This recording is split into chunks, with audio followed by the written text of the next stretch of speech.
We have all had the feeling of being stuck, trapped in an environment where we're forced to sit and listen to something that we don't even care about. Now, I hope you don't feel that way tonight.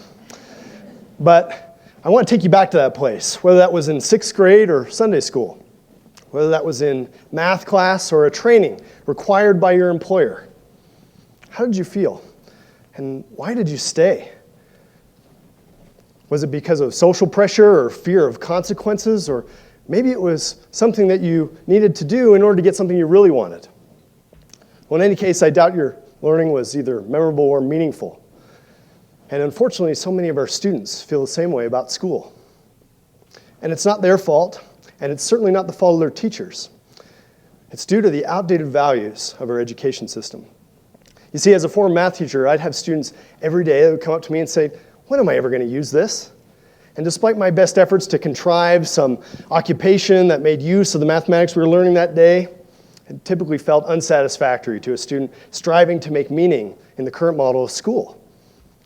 And I myself, as a teacher, even though I love math, I would say to myself, why do we force students to memorize and solve things like the quadratic formula by hand? Or long division when a machine can do that for us? Or why do we force students to memorize factoids like the names of the elements of the periodic table or the names of the battles of the Civil War when we can Google that stuff?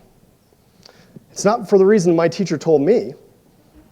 Maybe, Cory, you'll never have an encyclopedia or a calculator with you all the time. Well, this device seems to do the trick just fine, and it's getting smarter every day. It's also not for the reason that we're training our students for jobs of the future. No.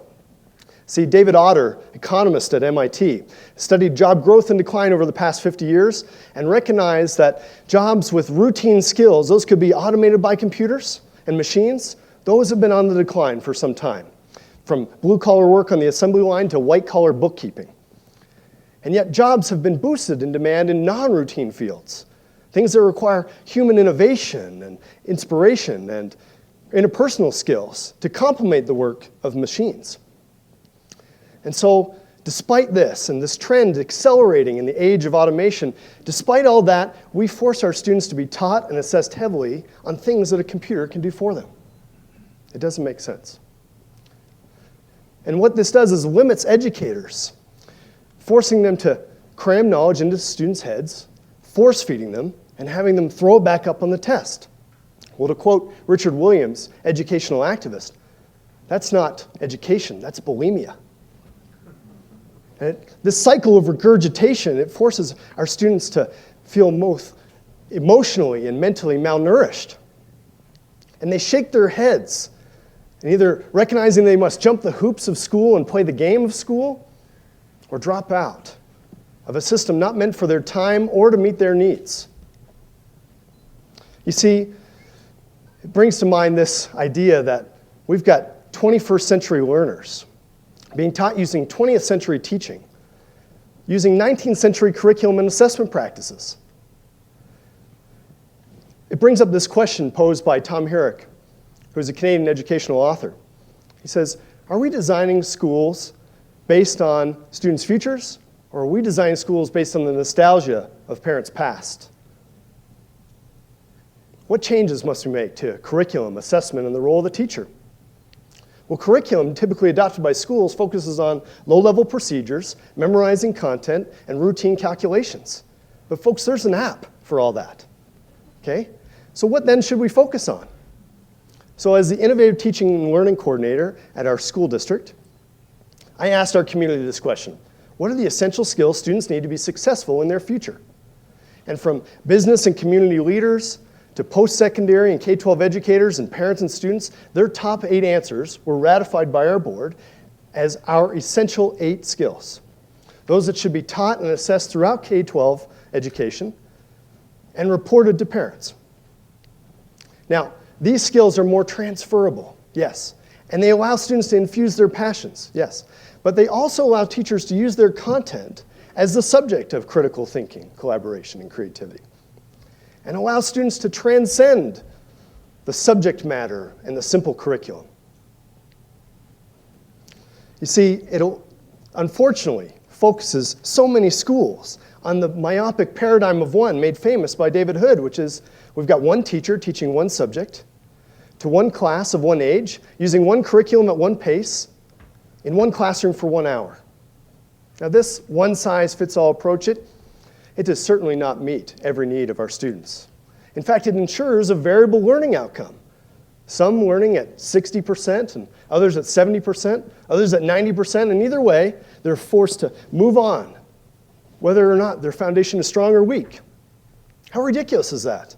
We would never do that with any process. Like, consider construction of a building, right? Sal Khan offers this analogy of bringing in a contractor on a tight timetable and saying, hey, you've got 2 weeks to finish that foundation. We'll be back to inspect. And the inspector comes by, says, a little wet cement over there, not quite up to code. I give it a 75%. And the contractor responds with saying, hey, well, it's a C. I guess we're moving on. And they do, building the first floor at 75%, the second floor in the same way, and the third floor, well, the whole thing comes crashing down. You see, this flawed traditional approach to education could be replaced by a competency-based model of education, where students advance and earn credit based on their mastery of the content and skills of the class. It just makes sense that they could move ahead as they advance in their abilities, and not based on a timetable. That they would never be pushed ahead when they're not ready, and they'd be empowered to own their own education. But how do we assess competency and mastery? What does that look like? Because currently in schools, assessment is focused around what we see at the end of the year, which is state tests and national college entrance exams, who focus exclusively on routine skills that can be scored by a computer. And the irony is, if it can be scored by a computer, it can be done by a computer. And if it can be done by a computer today, then it will be automated away by a computer tomorrow. So why do we do this? Just so we can rank and sort students and school systems? High-stakes assessment that is detrimental to their future? Not only is standardized testing on irrelevant skills useless, but it's also unfair. It's as absurd as judging all of these animals by their ability to climb a tree. It doesn't make sense. And there's a more empowering way to assess students and see their essential skills in real, authentic formats, in working with local partnerships instead of imposed by state and national tests.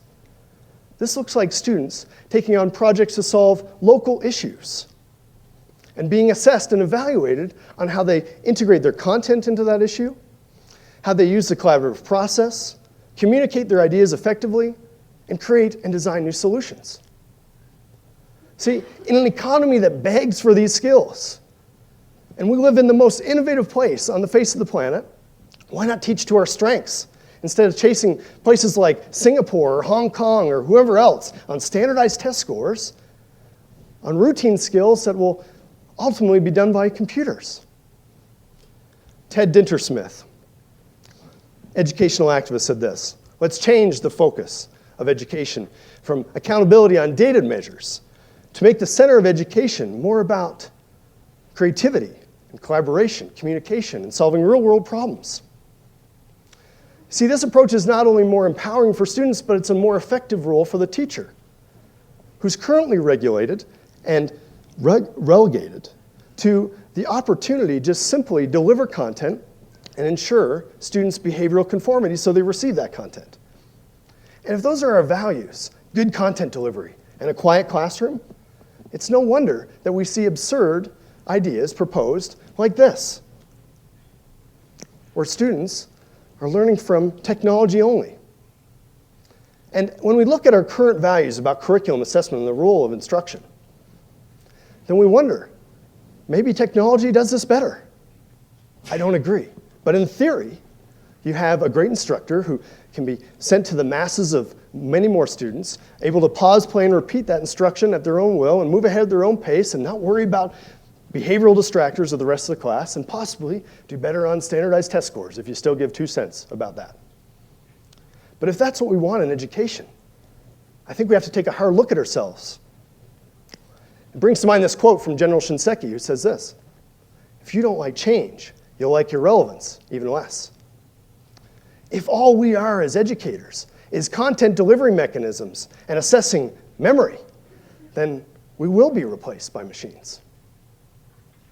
And in order to avoid this tragic automation of education, we must focus on a loftier goal and new values for a modern education world.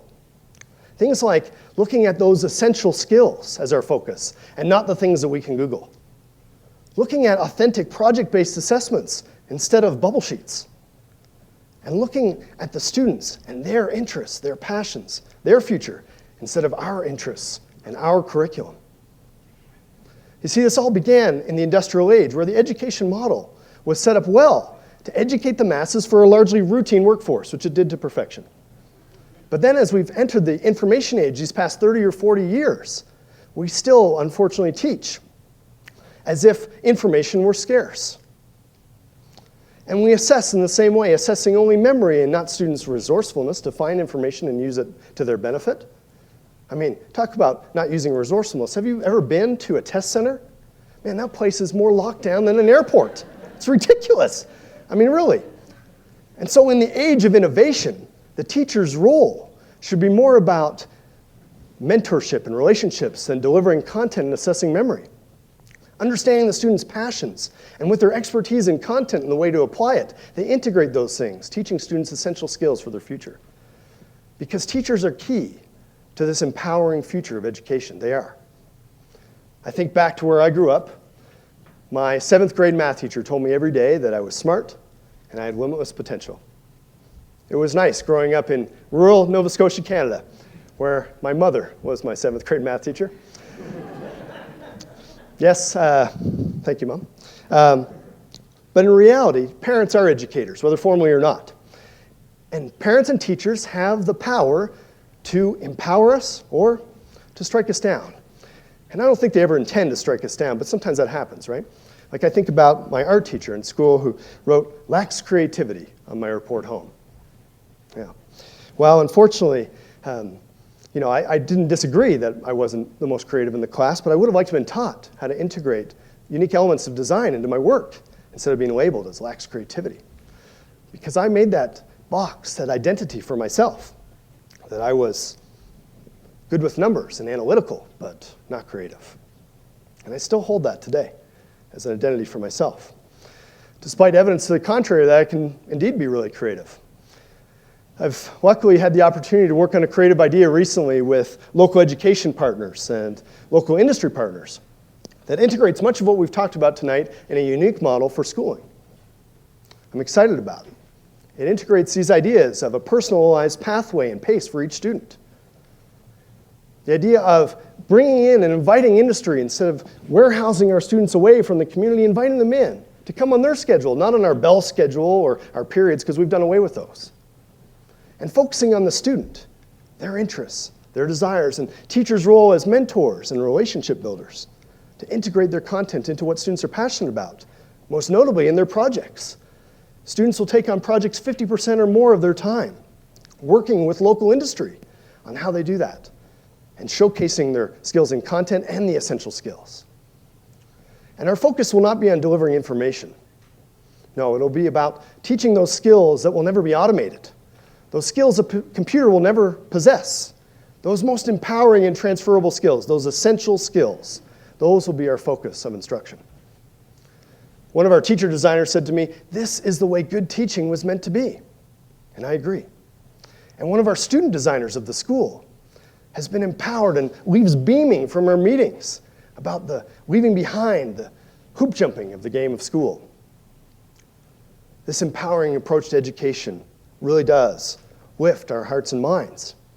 So whether you're teaching graduate students or your grandkids, make the learning experience empowering. Make it meaningful, make it personal and relevant.